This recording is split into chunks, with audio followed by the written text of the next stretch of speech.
Ano na naman, Chloe? Oh, ano man naman ang ibig sabihin yan? Ayan ang sinasabi sa hula.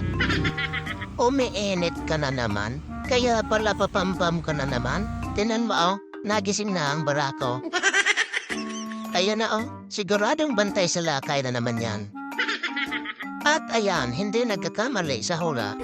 Kasper, sumisisid ka agad? Hindi pa nga. Tingnan mo at kukorneran agad, Hindi makapaghintay. Gusto lagi nabibigwasan, tingnan mo yan, Mali-mali na naman ang ginagawa. Pero, hindi pa yan. Pahihinugin mo muna si Chloe. Basta ka nalang dumadali, O ayan, liligawan mo muna, lambing-lambingin mo at nang hindi ka mabibigwasan. Hindi yung basta mo nalang kukorderin, hindi pa nga Maghintay-hintay ka muna hanggang bukas. At tinan mo naman talaga ang barako,